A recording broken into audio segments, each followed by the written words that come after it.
grand finale of the SUDURPASCHIM in Nepal Premier League, powered by NC. It is West versus East. It is SUDURPASCHIM Royals taking on the JANAkPUR Bolts. There's a few famous days in the history of cricket in Nepal. March 16th, 2014, that first T20 World Cup match. February 14th, the Valentine's Day, 2018. March 16th again at this ground as Nepal beat UAE in the fading lights, and then March 1st and 2nd across those 2 days as Nepal qualified for the Asia Cup for the first time. You can add December the 21st, 2024 to that list. All of those dates in for the first time. This is with domestic cricket. It's been the inaugural Nepal Premier League, and it has been quite simply exceptional. It's exceeded every expectation, and it's a very good afternoon and a warm welcome from me. It's a real honour to be here, and as always, I've got HD Ackerman alongside me. HD, 32 matches. This is the final one. It's been something else. Oh, Lydia, it's absolutely flown by. I can't believe that we've reached finals day, because it has been incredible. Thanks largely to those that have turned up every single day and filled this lovely ground to capacity. It really has.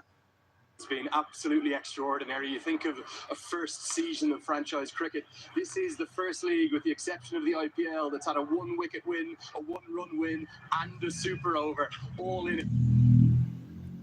That shows how good it's been. The cricket, it's been excellent, but it's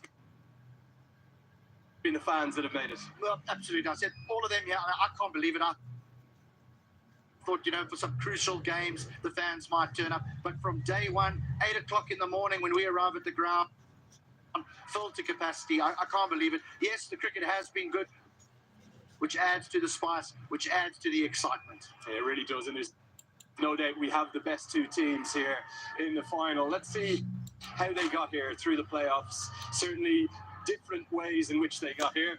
The SUDURPASCHIM Royals, I thought they were very, very comfortable victors in the reverse of this fixture. It was first v second. It says they only won with 9 balls to spare. HD, they did it easier than that. They did, and the thing that's been impressive for me about the Royals is that they've got different people winning games for them, which is the reason why they're here. In that match, it was Bandari with his unbeaten 50. He got a couple of starts, but in that occasion, he took them over the. So for me, that's why they've been the pick of the sides, because they've got different players winning games for them at different times. Whereas on the flip side, I'm sure we'll get there, the Bolts maybe are a bit over-reliant on one particular player. Yeah, certainly, there's no doubt about that.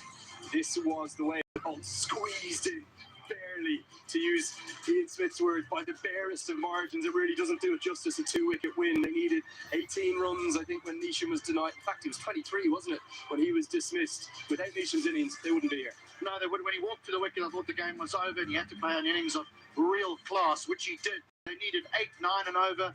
Just before he got out, he had managed to get that net run rate, so that run rate that was required, to under 6. They needed 5 points something to win everything. Then when he got out, well, what do you call them? The cardiac kids. Panic set in, and it just added to the drama. Yeah, we're used to seeing the cardiac kids as the Nepal national team are known. That's what they're called. But for SUDURPASCHIM, I think they're favourites coming into the day. With them, it's kind of death by 1,000 cuts, isn't it? They're the stronger side, but this is a grand final. Anything could happen. And not only are they local players, brilliantly led by Dipendra Singh Ari, we don't know Bandari, but for me, a critical player here, and the latter parts of this has been Harmeet Singh with his left arm spin. Economy rate of under 4. The Bolts are going to have to play him perfectly. Well, I'll tell you something. With it being a grand final, we have got every single dignitary and celebrity you can imagine. So we've got plenty to get through. Let's get straight out to the pitch report. That's going to be with Manali Patel.